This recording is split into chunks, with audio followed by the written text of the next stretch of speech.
வணக்கம். பிஆர்டி தங்கம் வலைதள செய்தி சேனலின் அடுத்த சேனல் ஸ்ரீ சிவசக்தி பக்தி வலைதள செய்தி சேனலின் தலைமை செய்தியாளர் ஈஸ்வரன். பக்தி செய்திகள் வாசிப்பது கீதா.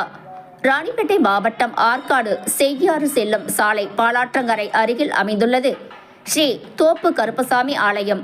ஆலயத்தில் திரு கோபி சுவாமிகள் தலைமையில் இன்று காலை ஸ்ரீ கால பைரவர் பாதாள கால பைரவருக்கு மகா கும்பாபிஷேகம் நடைபெற்றது.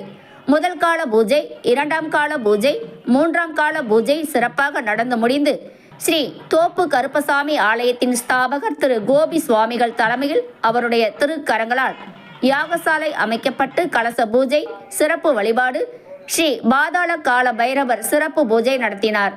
இந்த சிறப்பு வாய்ந்த ஸ்ரீ பாதாள கால பைரவர் பகவானுக்கு பூஜிக்கப்பட்ட கலசங்கள் கோவில் வளாகத்துக்குள் மேலதாள வான வேடிக்கையுடன் கோயில் வளாகத்துக்குள்ளே கலசங்கள் கொண்டு வரப்பட்டு ஸ்ரீ பாதாள கால பைரவருக்கு ஸ்ரீ தோப்பு கருப்பசாமி ஆலயத்தின் ஸ்தாபகர் திரு கோபி சுவாமிகள் திருக்கரங்களால் மகா கும்பாபிஷேகம் நடைபெற்றது.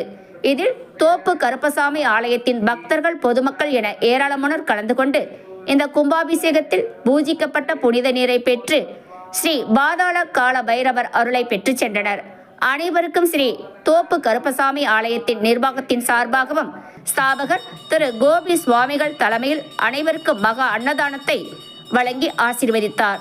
ஸ்ரீ ஸ்ரீ சிவசக்தி செய்தி சேனலுக்காக ஈஸ்வரன்.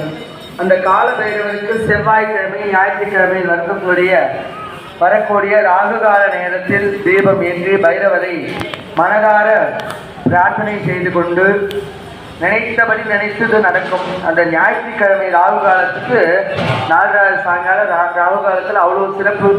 அதே போல தேய்பிறை அஷ்டமி, வளர்பிறை அஷ்டமி நாட்களில் காலபைரவரை வழிபாடு செய்வது நமது முன்னோர்கள் முதல் இன்று வரை நடைபெற்று கொண்டிருக்கிறது. காலபைரவரை வழிபட்டால் எந்த காலனும் நம்ம கிட்ட வரமாட்டான். யம தர்மராஜா வரான்னு நம்ம பயப்படுறோம்னா அவன் கிட்டக்கே வரமாட்டான். இன்னும் ஆயுசு கொடுப்பார் காலபைரவர். அதனே அந்த காலபைரவரை நிச்சயமா நம்பி வழிபடுங்கள். அவர் நம்மளை பத்திரமாக எங்க சேர்க்கணுமோ கண்டிப்பா சேர்த்துருவாரு.